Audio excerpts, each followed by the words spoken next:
I'm Nick Jimenez, and this is the Cigar Snob podcast. In this episode of the podcast, you will hear an interview of Terence Reilly from Casa Fernandez, conducted by our publisher and editor-in-chief, Erik Calviño. Terence joined the Casa Fernandez team to handle sales and marketing about a month ago after a long stint at Casa Cigars. He and Erik talked about the Casa Fernandez lineup and what it's been like to transition from the Dominican company to one that makes cigars out of Nicaragua and is known for a very particular profile. Without any further ado, enjoy this interview between Erik and Terence.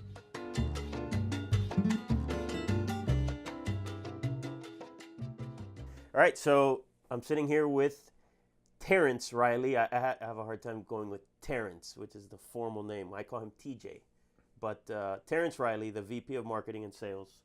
Sales and Marketing? Marketing and Sales? Yeah, tomato, Which one to use first? Hey, they're both equally important. Oof. It's like Sophie's Choice. I like that. Yeah. All right, so the new VP of Sales and Marketing with Casa Fernandez Cigars. Famous, needs to be more famous, but Indeed. already famous for excellent tobacco.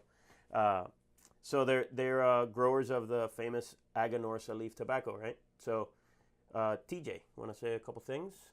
No? Yeah, well, I'm happy to be here, and thank you for having me. I'm looking forward to working with Casa Fernandez. It's I was very fortunate when I came on the market. There were a lot of companies that I respect tremendously that spoke to me and made offers to me, and I would have been very happy working with any of them. But I ultimately went with Casa Fernandez because the quality of the tobacco was just so impressive that I really felt that was something that we needed to spread the gospel on and talk more about, and I felt that I could really help do that. Yeah, I couldn't agree more. We've been fans of Aganorsa tobacco and Casa Fernandez made products for a long time, and you can see it on our ratings, right? Any chance we get, we love to rate those cigars, mainly because our panelists love smoking them, but they garner great scores every time. That tobacco is, it cuts through everything. I always say it when you've got a room full of people and someone fires up a cigar with Aganorsa tobacco in it, it always jumps out, and you're always like, what's that guy smoking? I know what he's smoking. But anyway, so let's talk a little bit about what you've been on the job for 3 weeks now, right? Yeah, about or so. 2-3 weeks, somewhere around there, yeah. And so there's a difference in approach, right, between these two companies, the company you used to work for, Quesada, and Casa Fernandez. So give me a little bit about that. Like, what is the, that difference in approach that you see? Yeah, so at Quesada, we were fortunate in the fact that we had tobaccos from all over the place. So we were based in Santiago, but we had cigars made for us in Nicaragua, and then we had Nicaraguan tobaccos, and we used tobaccos from South America and all sorts of places. So one of the things that we kind of pushed a lot was, we have a cigar for you. There's a cigar, whoever you are, with profile, range, country of origin, all those different things. We kind of could pick something from our line that you were going to enjoy. And with Casa Fernandez, because we're completely vertical integrated, and we basically, with very few exceptions, grow all our own tobacco, we have a signature taste, like you were saying, that you can pick out. Even a layman can pick it out. And that's one of the things that's really attractive about it, is that you don't have to be an expert to taste the difference or smell the difference or experience the difference. You're saying I'm not an expert? No, you are. But I'm saying, like, in a room of people, a guy that smokes occasionally, he's going to even be able to tell, even if he's not a big time cigar fan or whatever. So that is kind of, we're going to focus more on projecting that signature taste that we have that really nobody else has, and I think that's really something special and unique. And we really want to get that word out there and focus on the type of consumer that can appreciate that taste difference and the nuance that we create in our cigars. Yeah, and that is a distinct difference, right? When you've got a cigar for everyone, and you've got this one type of tobacco that, if you love it, this is your everyday, right?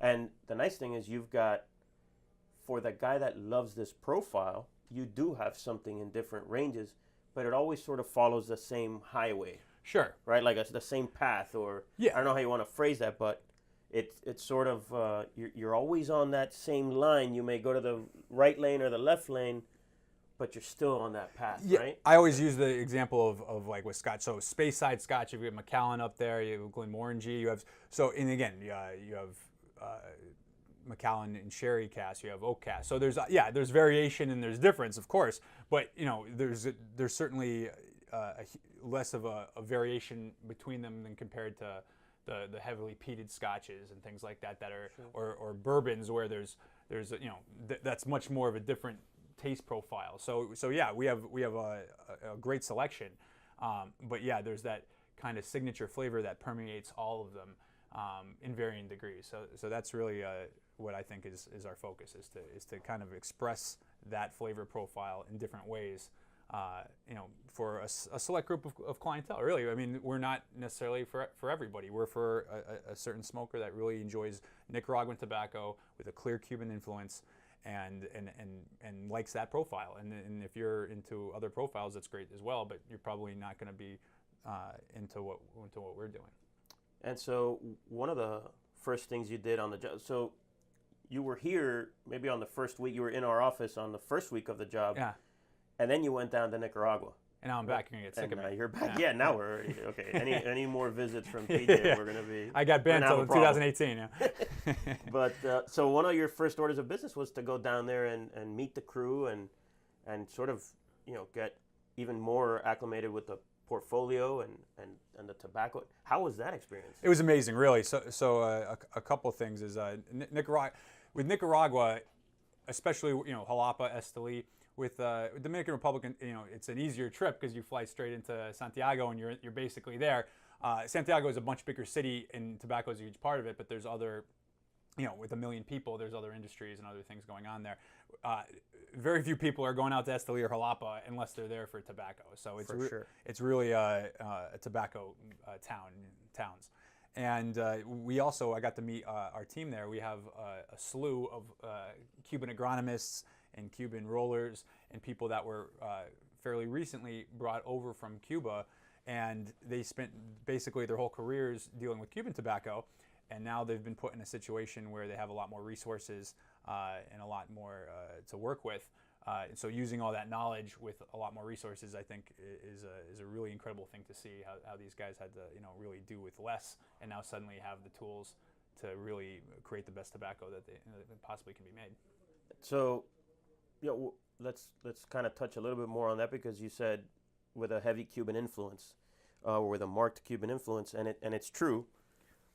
But how does the consumer know about that? How does the consumer experience that very Cuban influence? Because let's face it, the majority of cigar makers are of Cuban descent or are Cuban themselves, and they're in Nicaragua. But what makes these Cuban guys, different from all the other Cuban guys?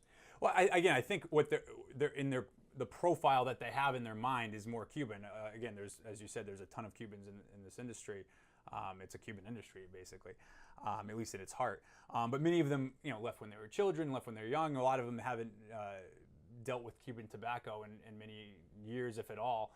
And so they've always have either Dominican, Nicaraguan, Honduran. They're kind of thinking in terms of those tobaccos, where these gentlemen are thinking in terms of Cuban tobacco. So when they're blending, when they're processing, when they're doing everything, they kind of have Cuba in mind. Now, obviously, the soil, climate, all these things are gonna, we're not making Cuban cigars. We're not making Cuban tobacco, or growing Cuban tobacco. So you have, so it's Nicaraguan tobacco, but with people that they're always thinking in terms of Cuban leaf and how they dealt with it and how and the type of blends to create and that type of thing. So that creates, I think a little bit different of a mentality and a different approach than other people in the industry. So, from the portfolio of Casa Fernandez products that you've already been smoking nonstop around the clock, Yeah. what have been some of your favorites? So I really enjoy the cigars we have with the Corojo 99 wrapper. The Corojo 99 is an amazing wrapper. It's not is commonly grown. Criollo 98 is grown much more for various reasons, and that's a great tobacco as well.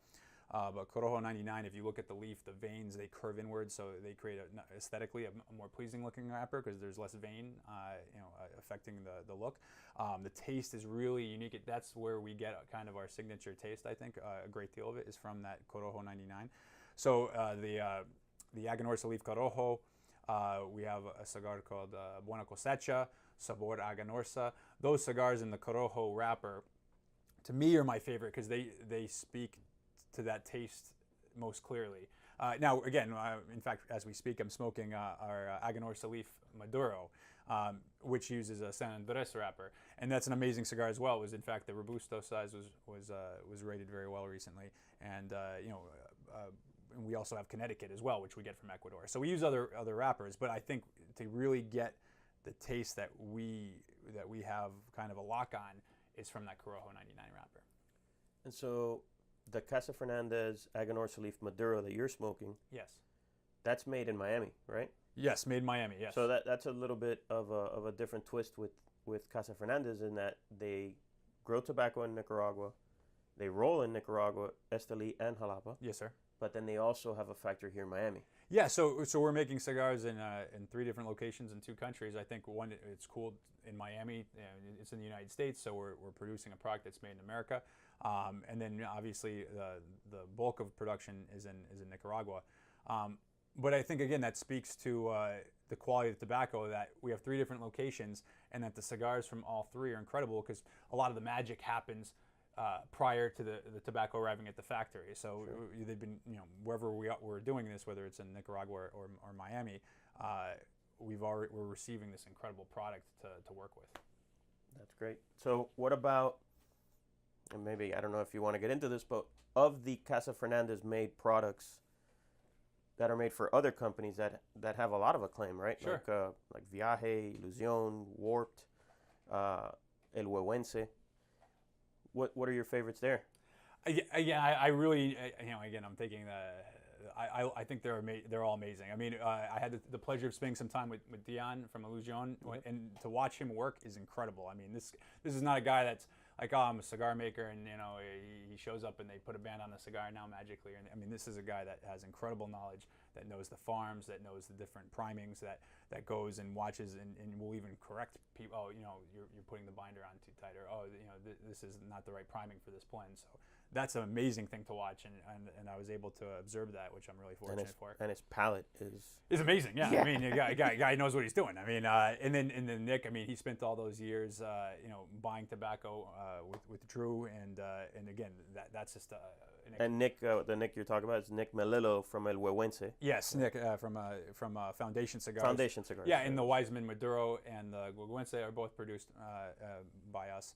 And so he's obviously got an amazing amount of experience. And then Kyle from Warped is doing incredible things. I was just in Houston, and there's a shop, Stogie's, that he's like a god there. I mean, and that's a shop that has every cigar on the face of the planet. A big store, yeah. That humidor is huge, and he's one of the most popular guys there. So, and then we also do stuff for we. What about Andre? Yeah. I was getting to it. Yeah, thank you. Yeah. Sorry. And I had the pleasure of working with Andre previously, and he does his creativity is amazing. The projects he comes out with, and he's one of the best guys to work with. Just really knows what he wants. Focuses, is not wishy-washy. He has a very clear vision of what he's trying to create. So all these guys are people to learn from. Again, we also make Corona cigars. Some of their stuff we do. Sindicato, we make a cigar for them. So we have what's nice is that by being able to spend see what these guys do, you can learn a lot from them, because they're also coming from being more on this side of the market, and so they're seeing what's popular, and again, it's the fact that they choose us, considering how amazing their palate is to work with. I think that speaks volumes. You still didn't tell me which was your favorite. One favorite. Casa Fernandez. It's like, yeah, I told you, it's like Sophie's choice. You can't choose one. It's not fair. You can't pick between your children. All right. But no, really, and I can honestly say, I mean, I can tell you, yeah, I'm not going to say it, but I can tell you that from all of them, they at least have one cigar that I think is absolutely incredible. You know, that's a cigar that I was smoking prior to even being involved in Casa Fernandez. Well, from the Casa Fernandez line, I'm partial to that silver anniversary one, that silver and white. The Aniversario? Yeah. That's an incredible cigar. They have a box press Lancero. There are some in the humidor you can see right from here. Yeah, you have good taste. You have good taste. I love that cigar. Yeah, no, it's delicious. Yeah, so yeah, and that's what's been great is to really just be able to like delve into all these blends and taste. I mean, it's really I've been smoking quite a bit, partly for work purposes. I have to be familiar with everything, but I can't say it's been hard work. No, for sure, for sure. But if you're listening to this podcast and you've been to my office and I've given you one of those aniversarios, that means I like you, because I don't have a lot of them, and I love that smoke. So, but thank you, man. Thanks for coming by again. Yeah. and hanging out with us. I'll be back. Don't worry. We know. I'll come back when I can't stay so long. Very good. So thanks again, man. No, my pleasure. Thank you. Good luck.